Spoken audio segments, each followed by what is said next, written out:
Hello friends, welcome to honey GS classes. Year roundup series లోపల ఈ సెషన్లో appointments 2023 12 మాసాలు, 2024లో ఉన్న ఈ జనవరి ఫిబ్రవరి మాసాల్లో జరిగిన అపాయింట్మెంట్స్ అన్నీ డిస్కస్ చేద్దాం. మన డైలీ సీఏలో ఉన్న అపాయింట్మెంట్స్ మాత్రమే మనకి ఇక్కడ కనిపిస్తాయి. బట్ మన అధ్యయన సౌలభ్యం కోసం అని చెప్పేసి ప్రీవియస్ ప్రశ్నలు చూస్తే అపాయింట్మెంట్స్లో ప్రశ్న వచ్చింది అంటే ఈ 11 కేటగిరీ లోపల ఎక్కడో ఒక దగ్గర మనకు కనిపిస్తుంది. ఇలా అధ్యయనం చేస్తే ఈజీగా మనం రివైజ్ చేసుకోవచ్చు. సో మొత్తం ఫస్ట్ చూస్తే రాజ్యాంగబద్ధ సంస్థలు అని చెప్పేసి ఉన్నాయి. నేను కొన్ని ఎగ్జాంపుల్ చెప్తాను, నోట్స్లో మనకి క్లియర్గా అన్నీ ఉన్నాయి. ఇక్కడ ఏమొస్తుందంటే రాజ్యాంగంలో ఒక ఆర్టికల్ మెన్షన్ చేయబడి ఉంటే దాన్ని రాజ్యాంగబద్ధ సంస్థ అని చెప్పేసి పిలుస్తాం. ఫర్ ఎగ్జాంపుల్ మనకి 24 ఇయర్లో ఉత్తరాఖండ్ హైకోర్టు సీజేగా 217 ఆర్టికల్ ప్రకారం రాష్ట్రపతి గారు నియామకం చేస్తారు. రీతు బహిరి అని చెప్పేసి ఉన్నది. సో మనకి ప్రజెంట్ పనిచేస్తున్న హైకోర్టులో చూస్తే కేవలము 2 హైకోర్టులకు మాత్రమే మహిళా ప్రధాన న్యాయమూర్తులు ఉన్నారు. గుజరాత్కి సునీత అగర్వాల్ అని చెప్పేసి, ఉత్తరాఖండ్కి రీతు బహిరి అని చెప్పేసి 2 నియామకాలు మనకు మహిళా నియామకాల్లో వస్తుంది, రాజ్యాంగబద్ధ సంస్థల్లో కూడా వస్తుంది. సో వెరీ ఫేమస్, కంపల్సరీ గుర్తుపెట్టుకోవాలి. అదే మన సుప్రీంకోర్టు నియామకాలు చూస్తే ఉజ్జల్ బుయాన్ అని చెప్పేసి 124 ఆర్టికల్ ప్రకారం రాష్ట్రపతి గారు సుప్రీంకోర్టు యొక్క న్యాయమూర్తులు నియామకం చేస్తారు. ఉజ్జల్ బుయాన్ మనకి ఎందుకు ఫేమస్ అంటే తెలంగాణ హైకోర్టు సీజేగా పనిచేసి సుప్రీంకోర్టు న్యాయమూర్తిగా ప్రమోషన్ కాదు ఎలివేషన్ అయింది కాబట్టి వెరీ ఫేమస్. అట్లా మనకు కొన్ని కనిపిస్తాయి. యూపీఎస్సీ చైర్పర్సన్ అని చెప్పేసి మనోజ్ సోని అని చెప్పేసి, అటర్నీ జనరల్గా మనకి వెంకటరమణి అని చెప్పేసి వచ్చిండు. సో ఇవన్నీ రాజ్యాంగబద్ధ సంస్థల కిందకి వచ్చే నియామకాలు అని చెప్పేసి పిలుస్తాం. సో మనకు కొన్ని పాలిటీ నోట్స్లో ఉండవచ్చు కాక అవన్నీ మనకి అధ్యయనం చేయాలి. రెండవ చూస్తే చట్టబద్ధ సంస్థలు అని చెప్పేసి ఉన్నది. అంటే ఒక సంస్థ అనేది పార్లమెంటు చట్టము చేసి ఏర్పాటు చేస్తే దాన్ని చట్టబద్ధ సంస్థ అని చెప్పేసి పిలుస్తాం. సో వాటి నియామకాలు వెరీ ఫేమస్. ఫర్ ఎగ్జాంపుల్ మనం చూసుకున్నట్లయితే కాఫీ బోర్డు చైర్పర్సన్గా దినేష్ వచ్చిండు. సో కాఫీ బోర్డు చైర్పర్సన్గా, ఇన్ఫ్యాక్ట్ ఇది కాఫీ బోర్డు యాక్ట్ అని చెప్పేసి ఉంటుంది మనకు. దినేష్ కాబట్టి ఇది ఎలా మనం గుర్తుపెట్టుకోవచ్చు అంటే ఇన్ఫ్యాక్ట్ దినేష్కే త్రిపాఠి వేరు, దినేష్ వేరు. సో మన దినము కాఫీ కావాలి కాబట్టి సో అలా మనం గుర్తుపెట్టుకోవచ్చు. ఇంకా మనకు కొన్ని నెంబర్ ఆఫ్ కనిపిస్తున్నాయి. నేషనల్ గ్రీన్ ట్రిబ్యునల్ అని చెప్పేసి ఒక ప్రకాష్ శ్రీవాస్తవ్ అని చెప్పేసి వచ్చిండు. సో ఎన్జిటి చైర్పర్సన్ అని చెప్పేసి వెరీ ఫేమస్ ప్రకాష్ శ్రీవాస్తవ్ అని చెప్పేసి వచ్చిండు. అట్లా మనకు కొన్ని కనిపిస్తున్నాయి. సో ప్రకాష్ శ్రీవాస్తవ్ వేరు. మళ్ళీ central vigilance commissioner, CVC act అని చెప్పేసి 2003లో మనకి వచ్చింది. 1998లో ఆర్డినెన్స్ ద్వారా చట్టబద్ధ హోదా ఇచ్చినాం, చట్టం చేసింది మాత్రం 2003 అని చెప్పేసి పిలుస్తాం. సో ట్రాయ్ చైర్పర్సన్ అని చెప్పేసి అనిల్ కుమార్ అని చెప్పేసి వచ్చింది. అట్లా మనకు కొన్ని కనిపిస్తున్నాయి. చీఫ్ ఇన్ఫర్మేషన్ కమిషనర్ అని చెప్పేసి హీరాలాల్ సమారియా అని చెప్పేసి వచ్చిండు. సో వెరీ ఫేమస్ సిఐసి అని చెప్పేసి మనకు ఆర్టీఐ యాక్ట్ కనిపిస్తుంది 2005 అని చెప్పేసి పిలుస్తాం. అట్లా చట్టం ద్వారా ఏర్పాటు చేసిన సంస్థల యొక్క అధ్యక్షులు మనకి ఫ్రీక్వెంట్గా క్వశ్చన్ వస్తుంది కాబట్టి గుర్తుపెట్టుకోవాలి. అందులో కొన్ని ఫేమస్ చూస్తే central information commissioner, TRAI chairperson, special protection group, CVC, NGT chairperson అని చెప్పేసి, కాఫీ బోర్డ్ అని చెప్పేసి ఇవి కంపల్సరీ మనము గుర్తుపెట్టుకోవాలి. నెక్స్ట్ ఈ చట్టబద్ధ సంస్థ కాదు, రాజ్యాంగబద్ధ సంస్థ కాదు, వాటిని ఇతర సంస్థలు అని చెప్పేసి పిలుస్తాం. అందులో కొన్ని ఎగ్జాంపుల్ చూస్తే మనకి తుషార్ మెహతా అని చెప్పేసి ఇతను, so Tushar Mehta very famous solicitor జనరల్గా వచ్చిండు. సో ఇది మనకు ఏజీ లెక్క, అటార్నీ జనరల్ లెక్క రాజ్యాంగబద్ధ సంస్థ కాదు, తుషార్ మెహతా అని చెప్పేసి గుర్తుపెట్టుకోవాలి. నీతి ఆయోగ్ సీఈఓగా బీవీఆర్ సుబ్రహ్మణ్యం అని చెప్పేసి వచ్చిండు. నీతి ఆయోగ్ వైస్ చైర్పర్సన్గా సుమన్ కే బేరి అని చెప్పేసి వచ్చిండు. సిబిఐ డైరెక్టర్ జనరల్గా ప్రవీణ్ సూద్ అని చెప్పేసి వచ్చిండు.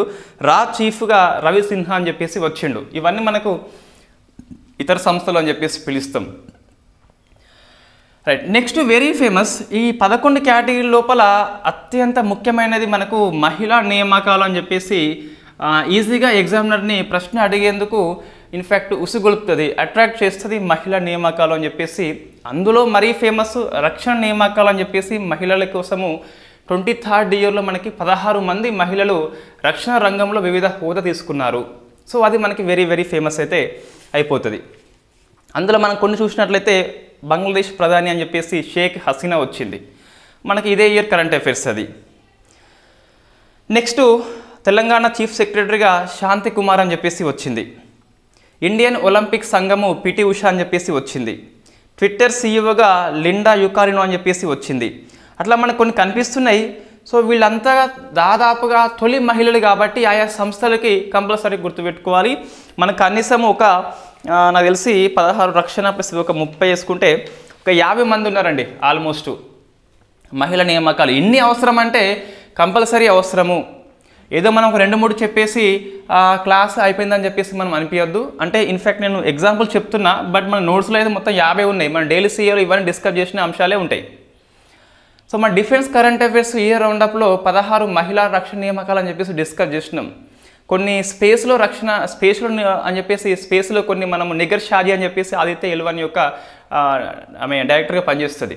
మనం దీన్ని డిస్కస్ చేయడం జరిగింది స్పేస్ కరెంట్ అఫైర్స్ లోపల. అట్లా మనకు కొన్ని రిపీట్ కావచ్చు, కానీ మొత్తం మీద ప్రతి మహిళా నియామకం అయితే వెరీ వెరీ ఫేమస్. నెక్స్ట్ ఈ నైనా సింగ్ అని చెప్పేసి సో CIISF సంస్థకి ఫస్ట్ మహిళా డీజీ అని చెప్పేసి పిలుస్తాం. అట్లా మనకు కొన్ని కనిపిస్తున్నాయి. ఈ పిటి ఉషా అని చెప్పేసి ఈమె రాజ్యసభ సెషన్కి ఫస్ట్ టైం అధ్యక్షత వహించింది. నెక్స్ట్ ఫంగ్యన్ కొన్యాక్ అని చెప్పేసి నాగాలాండ్ నుంచి ఫస్ట్ రాజ్యసభకి అధ్యక్షత వహించడం జరిగింది. అట్లా మనకు కొన్ని కనిపిస్తున్నాయి. హెకాని జకాలు క్రూసే అని చెప్పేసి నాగాలాండ్ అసెంబ్లీలో ఫస్ట్ మహిళలు వీళ్ళు. క్రూసే ఫస్ట్ మహిళా మంత్రి అని చెప్పేసి పిలుస్తాం. నెక్స్ట్ ఐఐటి మద్రాస్ మనకి ఇటీవల విదేశీ క్యాంపస్ అని చెప్పేసి టాంజానియా దేశం లోపల జాంజిబార్ లోపల ఏర్పాటు చేసింది. దానికి ప్రీతి అని చెప్పేసి ఫస్ట్ మహిళా డైరెక్టర్ జనరల్గా ఎన్నికైంది. అట్లా మనకు కొన్ని కనిపిస్తున్నాయి. 24 ఇయర్లో చూస్తే మిచెల్ ఓ నీల్ అని చెప్పేసి ఉంది. ఉత్తర ఐర్లాండ్ యొక్క ఫస్ట్ మినిస్టర్గా మహిళ అపాయింట్మెంట్ పొందింది. నాడియా కాల్వినో చూస్తే యూరోపియన్ ఇన్వెస్ట్మెంట్ బ్యాంక్ యొక్క ఫస్ట్ మహిళా డీజీ అని చెప్పేసి పిలుస్తాం. అట్లా మనకు మహిళా నియామకాలు అని చెప్పేసి ఉన్నాయి. సో ఇందులో మనకి ఎక్కువ ఫోకస్ చేయాల్సిన అంశము మహిళా నియామకాలు ఒకటి. ఈ ఫస్ట్ 2 టాపిక్స్ అయితే వెరీ వెరీ ఫేమస్ అండి. నెక్స్ట్ ఆర్థిక సంస్థలు అని చెప్పేసి ఉంటాయి. సో మనకు ఆర్థిక సంస్థలు అంటే ఇన్ఫ్యాక్ట్ SBI, RBI అట్లా వస్తాయి. బట్ మనకి కరెంట్ అఫైర్స్ లోపల ఉన్న అంశాలు చూస్తే గిట్ట central board of direct taxes చైర్పర్సన్గా నితిన్ గుప్తా అని చెప్పేసి వచ్చిండు. ప్రత్యక్ష పన్నుల బోర్డు అని చెప్పేసి. పరోక్ష పన్నులు చూస్తే మనకు సంజయ్ కుమార్ అగర్వాల్ అని చెప్పేసి వచ్చిండు.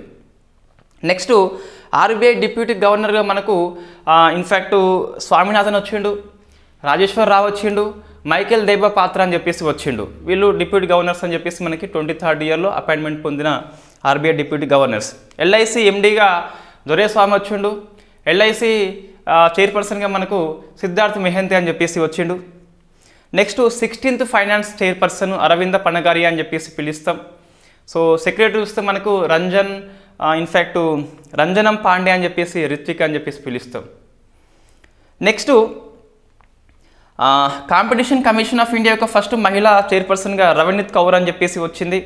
సో అట్లా మనకు కొన్ని ఆర్థిక సంస్థలు కొన్ని కనిపిస్తున్నాయి నియామకాల లోపల.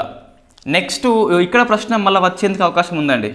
సో ఫస్ట్ది ఇంపార్టెంట్, సెకండ్ది ఇంపార్టెంట్, అండ్ ఫోర్త్ది ఎక్కువ స్టార్స్ పెట్టుకోవాలి. నెక్స్ట్ రక్షణ అండ్ దర్యాప్తు సంస్థలు అని చెప్పేసి డిఫెన్స్ అండ్ ఇంటెలిజెన్స్ సంస్థలు అని చెప్పేసి మనకు కొన్ని కనిపిస్తాయి. వాటికి చైర్పర్సన్స్ వచ్చినారు. ముఖ్యంగా సెంట్రల్ ఆర్మ్డ్ పోలీస్ ఫోర్స్ అని చెప్పేసి మొత్తము అందులో ఉన్న సంస్థలకి ఇటీవల కొత్తగా నియామకాలు జరిగినాయి.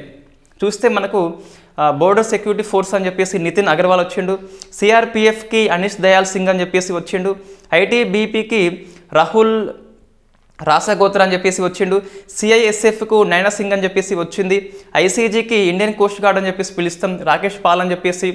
రైల్వే ప్రొడక్షన్ ఫోర్స్ యొక్క డీజీగా మనోజ్ యాదవ్ అని చెప్పేసి, చీఫ్గా రవి సిన్హా అని చెప్పేసి, SSBకి చౌదరి అని చెప్పేసి, CBI ప్రవీణ్ సూద్ అని చెప్పేసి, నేవీ వైస్ చీఫ్గా దినేష్ K త్రిపాఠి అని చెప్పేసి, ఆర్మీ వైస్ చీఫ్గా ఉపేంద్ర ద్వివేద్ అని చెప్పేసి రావడం జరిగింది.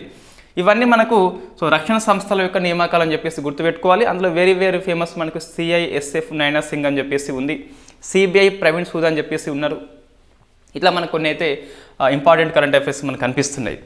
నెక్స్ట్ చూస్తే ఇంటర్నేషనల్ ఇన్స్టిట్యూషన్స్కి కొంతమంది నియామకం పొంది ఉండొచ్చు. ఫర్ ఎగ్జాంపుల్ నాటో సెక్రటరీ జనరల్గా స్టోలెన్బర్గ్ అని చెప్పేసి మనకి ఇటీవల నియామకం పొందిండు. వరుసగా 3వసారి అని చెప్పేసి రికార్డు సృష్టించిండు. ఇన్ఫ్యాక్ట్ నార్వే మాజీ ప్రధాని అండి అతను, అది మనం గుర్తుపెట్టుకోవాలి.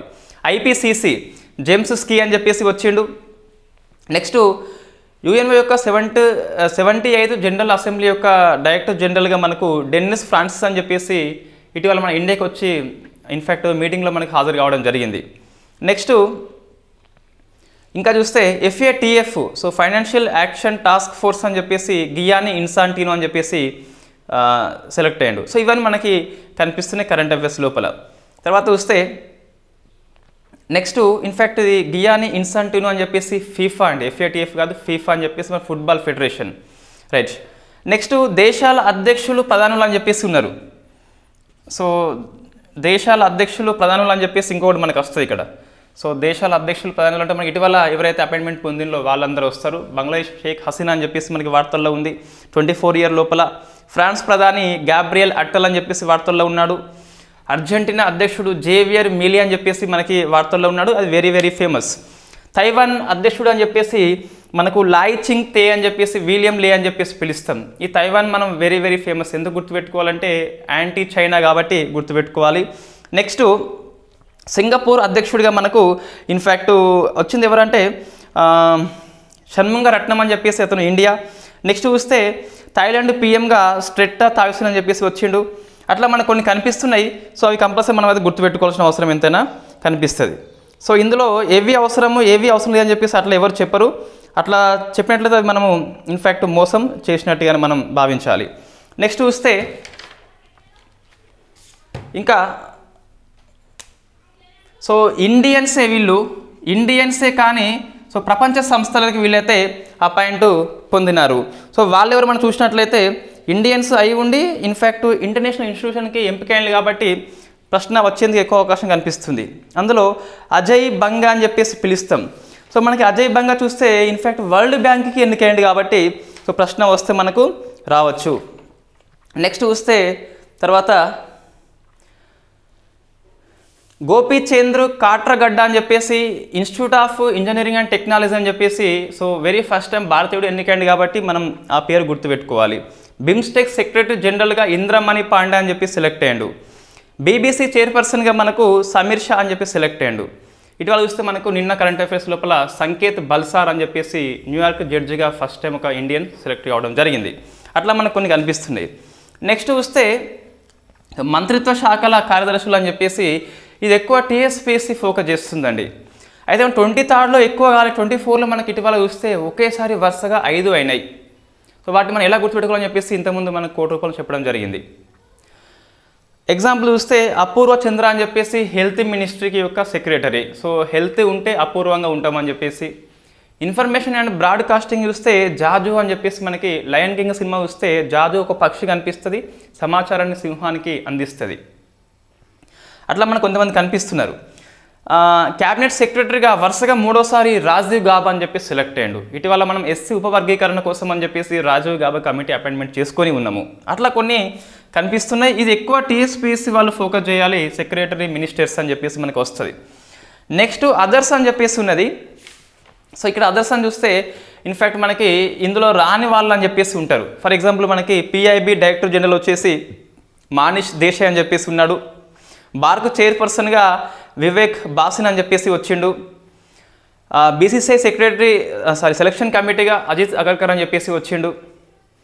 నెక్స్ట్ PM మోడీ సలహాదారుడుగా అమిత్ ఖారే అని చెప్పేసి వచ్చిండు. ఫిక్కీ అధ్యక్షుడిగా అనుష్ షా అని చెప్పేసి వచ్చిండు. So wrestling federation of India Sanjay Singh అని చెప్పేసి వచ్చిండు. PTI శాంత కుమార్ అని చెప్పేసి వచ్చిండు. అట్లా మనకు కొన్ని కనిపిస్తున్నాయి. సత్యనారాయణ సింగ్ అని చెప్పేసి ఇటీవల రాజ్యసభకి నామినేట్ అయ్యిండు, రాష్ట్రపతి చేయడం జరిగింది. అట్లా మనకు కొన్ని అదర్స్ అని చెప్పేస్తుంది. ఇక్కడ పెద్దగా మనకి అవసరం లేదు, అంటే ఒకసారి చూసుకోవాలి. నెక్స్ట్ రాయబారులు అని చెప్పేసి ఇది మనకు జనరల్గా ఒక గవర్నమెంట్ స్కీమ్ కానీ ఒక సంస్థ యొక్క ప్రచారం కోసం అని చెప్పేసి అపాయింట్మెంట్ చేస్తారు. జమ్మూ కాశ్మీర్ లోపల యూత్ అవేర్నెస్ కోసం అని చెప్పేసి మనకు సురేష్ రైనా వచ్చిండు. SBI బ్రాండ్ అంబాసిడర్గా మన ధోని వచ్చిండు. నెక్స్ట్ UPI సేఫ్టీ కోసం అని చెప్పేసి పంకజ్ త్రిపాఠి అని చెప్పేసి వచ్చిండు. ఎన్నికల సంఘానికి మన సచిన్ కూడా రావడం జరిగింది. అట్లా మనకు కొంతమంది రాయబారులు కనిపిస్తున్నారు ఎగ్జామ్ పాయింట్ ఆఫ్ వ్యూలో. Next not current affairs but very important. అంటే ఇన్ఫ్యాక్ట్ మన కరెంట్ అఫైర్స్ లోపల ఇటీవల నియామకం పొంది ఉండలేదు వీళ్ళు 23rd ఇయర్లో, బట్ వెరీ వెరీ ఇంపార్టెంట్. అందులో చూస్తే సిడిఎస్ అనిల్ చౌహాన్ అని చెప్పేసి మన 22nd అపాయింట్మెంట్ కావడం జరిగింది. బట్ ఇది ఎగ్జామ్ దృష్ట్యా మనకి very very famous, chief defence staff అని చెప్పేసి పిలుస్తాం. Army Manoj Pandey, navy Harikumar, air force VR Chaudhari అని చెప్పేసి, chief election commissioner Rajeev Kumar అని చెప్పేసి, national security advisor Ajit Doval అని చెప్పేసి, కాగు గిరిచంద్ర ముర్ము అని చెప్పేసి, ఆర్బీఐ గవర్నర్ శక్తికాంత దాస్ అని చెప్పేసి, లా కమిషన్ మనకు రితిరాజ్ అవస్థి అని చెప్పేసి, national commission for minorities Iqbal Singh, BC commission Hansraj Gangaram, women Rekha Sharma, human rights commission Arun Kumar Mishra అని చెప్పేసి మనకు ఎస్సీ ఎస్టీ కమిషన్ చైర్పర్సన్ రాజీనామా చేశారు.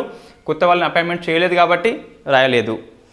సెబీ మాధవిపూర్ అని చెప్పేసి మహిళ, యూజీసీ జగదీష్ కుమార్ అని చెప్పేసి మన నల్గొండ డిస్టిక్, ఇస్రో సోమనాథ్ అని చెప్పేసి, డిఆర్డిఓ సమీర్ వి కామత్ అని చెప్పేసి.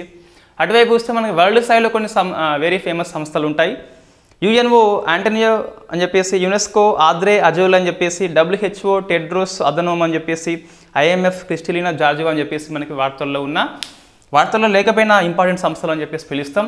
ఇది మనకి నియామకాల మీద కరెంట్ అఫైర్స్ రౌండప్ 23rd ఇయర్లో 24 తీసుకోవడం జరిగింది. గ్రూప్ 2 ఎగ్జామ్ మనకి February 25th ఉంది కాబట్టి ఏపీపీఎస్సీ వాళ్ళ కోసం అని చెప్పేసి జనవరి కొన్ని ఇక్కడ యాడ్ చేయడం జరిగింది. సో మనకి ఇన్ఫ్యాక్ట్ మొత్తం మీద పేజీల సంఖ్య ఎక్కువ ఉందండి. బట్ అందులో పేజీలలో మనకి ఖాళీ స్థలం ఎక్కువ ఉంది. వై? బికాస్ మనము ఎట్లా నోట్స్ ప్రిపేర్ చేస్తామంటే ఇయర్ రౌండప్ని జనరల్గా ఇది హెడ్డింగ్ పెట్టుకుంటాము ఒక పేపర్లో, ఇది ఇంకో పేపర్లో హెడ్డింగ్ పెట్టుకుంటాం. మనకు సమ్ ఐడియా ఉంటుంది. మన డైలీ సీఏ మనమే చేసినాం కాబట్టి మన నోట్స్ కాబట్టి సమ్ ఐడియా ఉంటుంది. పేజీ పడుతుందా, హాఫ్ పేజీ పడుతుందా ఐడియా ఉంటుంది. సో మనకి పేజీ పడ్డప్పుడు ఇన్ఫ్యాక్ట్ కొన్నిసార్లు పూర్తిగా పేజీ పడదు. సో అప్పుడు ఈ ప్లేస్ ఉంటుంది మనకి. మనం ఏం చేయవచ్చు, ఇందులో గ్రూప్ 1 ఫిలిమ్స్ మనకి జూన్లో ఉండొచ్చు కాబట్టి, ఒక అంచనా ప్రకారం మేలో కూడా ఉండొచ్చు కాబట్టి, సో మనం ఈ 4 months కూడా మనం దీనిలో యాడ్ చేసి సరిపోతుంది. 23rd ఇయర్ మనకి టీఎస్పీఎస్సీ గ్రూప్ 1 వాళ్ళకి అవసరమేనా? కంపల్సరీ అవసరమే. మన ఎగ్జామ్ మేలో ఉన్నట్లయితే కనీసము 10 months అయినా చదవాలి కాబట్టి మనకు కంపల్సరీ అవసరం ఉంటుంది. అట్లా మనకు కొన్ని పేజీలు ఎక్కువ పడినాయి. సో ఇన్ఫ్యాక్ట్ పేజీలు ఎక్కువ ఉన్నప్పటికీ ఇందులో నేను రాసిన నియామకాలలో ప్రతి నియామకం అనేది కంపల్సరీ ఎగ్జామ్ దృష్ట్యా అవసరమే. ఇది ఎక్కువ తక్కువ అని చెప్పేసి లేదు. సో మనం దీన్ని ఇంకో రకం క్లాస్ చేయవచ్చు అండి. టాప్ 30 అపాయింట్మెంట్ అని చెప్పేసి ఒక 30 తీసుకొని క్లాస్ చేయవచ్చు. బట్ అట్లా మన ప్రశ్న రాదండి. లక్కీలా 30లా ఇన్ఫ్యాక్ట్ మనకు కొన్నిసార్లు వస్తే రావచ్చు, కానీ ఎక్కువ సార్లు అయితే మనకు రాదండి. ఆ ట్రెండ్ అనేది పోయింది. సో మనం ఏ తప్పనిసరి క్వశ్చన్ వస్తుంది అనుకుంటామో దా ప్రశ్న రాదు. ఫర్ ఎగ్జాంపుల్ పద్మ అవార్డ్స్ అని చెప్పేసి వెరీ వెరీ ఫేమస్ అనుకుంటాం, మనం అందరినీ అధ్యయనం చేస్తాం, ప్రశ్న రాకపోవచ్చు, ఇతర అవార్డ్స్ రావచ్చు. కాబట్టి సో ఇది ఇంపార్టెంట్, అది ఇంపార్టెంట్ కాదని చెప్పేసి ఎగ్జామ్లో ఎటువంటిది ఉండదు. కనీసం మినిమం అయితే మనం వీటిని అధ్యయనం చేయాలి.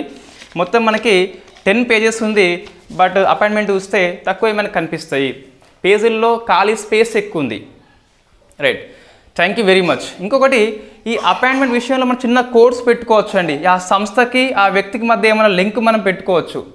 అట్లా ఎవరికి వాళ్ళు కోడ్స్ పెట్టుకోవచ్చు. ఇది గ్రూప్ 1 మెయిన్స్లో ఏమి రావండి. గ్రూప్ మెయిన్స్ కాదు కాబట్టి మనము 4 ఆప్షన్లో ఐడెంటిఫై చేయాలి. నువ్వు చూడక రాసేది ఇక్కడ ఏం లేదు కాబట్టి నియామకాలు కానీ అవార్డ్స్ కానీ చిన్న చిన్న కోడ్స్ పెట్టుకొని గుర్తు పెట్టుకోవచ్చు. నోటికి రాకపోయినా సో మనకి ఇక్కడ అవసరం లేదు, కనీసం చూస్తే ఐడెంటిఫై చేయాలి. అట్లా వీటిని అధ్యయనం చేయండి. 1 మార్కు దాదాపుగా రావచ్చు. అపాయింట్మెంట్స్ కనుక ప్రశ్న వస్తే దీంట్లోకే వస్తుంది. బట్ అపాయింట్మెంట్స్ వస్తుందా అంటే మనం చెప్పలేం, కంపల్సరీ రాకపోవచ్చు కూడా. This is the true. Right, thank you very much.